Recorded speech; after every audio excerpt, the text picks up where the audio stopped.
In Shapeman, it talks about different roots of conflict, the first being power struggles. In the film, we constantly see the power struggle between Hilly and basically everyone else. Hilly was always fighting for her way, but she ended up only hurting herself in the end. The second is difference in values or priorities. When it came to Hilly and Skeeter, they had different sets of values and priorities. Despite them being friends for a long time, Hilly had taken control of the community and wanted power over the help, while Skeeter wanted to write and find a way to help the issue of civil rights. Apathy. We saw that Hilly was doing the vast majority of the work while others just sat by. The difference in this situation, I felt, is that no one truly wanted to help Hilly. Time was a huge issue throughout the film. Because Skeeter was unable to talk to the maids during the day, they were forced to get their work done at night.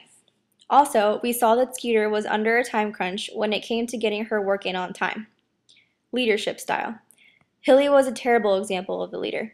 She was forceful, rude, scary, and usually ended up making people afraid of her and hate her. When it came to people like Abeline, she was a strong leader in her part of the community. She fought for what she wanted, but she did so in a way that people respected her. In Shapeman's Developing Relationships, it talks about networking. It increases your access to information, enhances your understanding to others, maximizes your effect on others, helps you develop meaningful relationships, improves your communication skills, and builds credibility.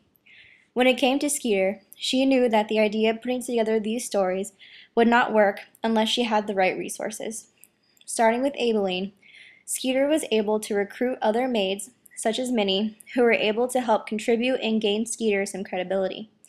But if it were not for Abeline's initial bravery and willingness, the book never would have happened. Shapeman's teamwork.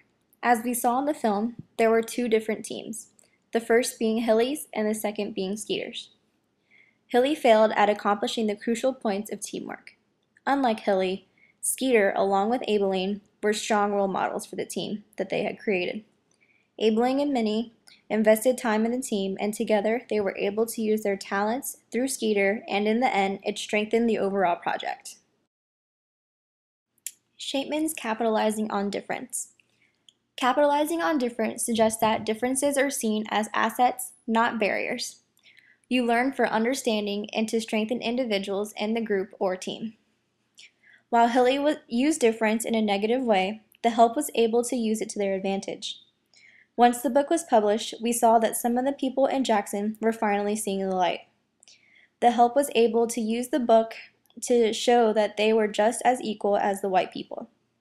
They grew stronger because of the book, and like Abeline at the end of the film, they were able to stand up for themselves and live without as much worry. In a way, the book gave them a sense of freedom. Maxwell's timing is everything. Timing is absolutely crucial when it comes to making decisions as a strong leader. For Skeeter, it was a matter if this book was the right thing to do, despite the constant backlash of the community and the current civil rights movement. While the book was important, another issue with timing is the infamous scene with Minnie telling Hilly to literally eat her shit.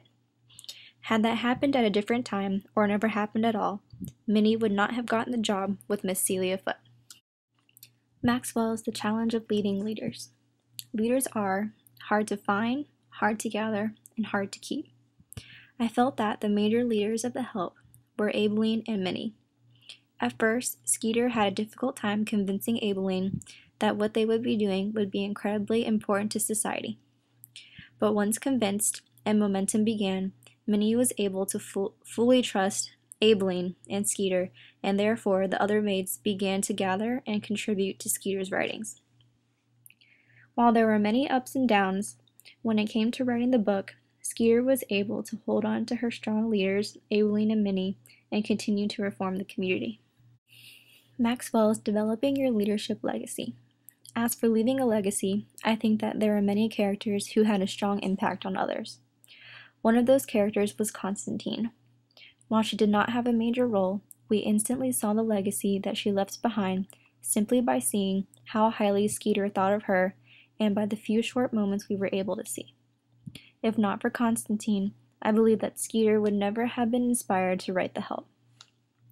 Like Constantine, Abeline left a legacy with the children she helped raise. While the relationship she had with Mae Mosley was short-lived, we saw in the final scene the kind of impact that Aibileen left on those that she cared for. Okay, so instead of just going over random moments that I thought were really cool, I picked two that really stood out to me, and they were both quotes that were by Hilly.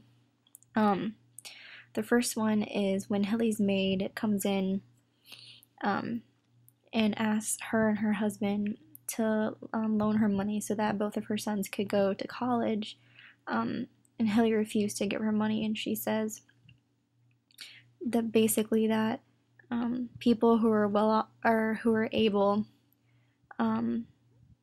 basically, you know, aren't given help by God or something along those lines. But at the end, she says that you'll thank me one day. And I found that to be very incredibly selfish. That, you know, somebody, you know, not realizing that they are very well and able, and that her maid was not well off, couldn't, you know, give enough money just to, you know, it's not even that much to help them go to college. My second one is when Hilly confronts Skeeter about getting her initiative in the paper. She says, "Believe it or not, there are real racists in this town." And at that moment, every ounce of me wished that I could slap her in the face.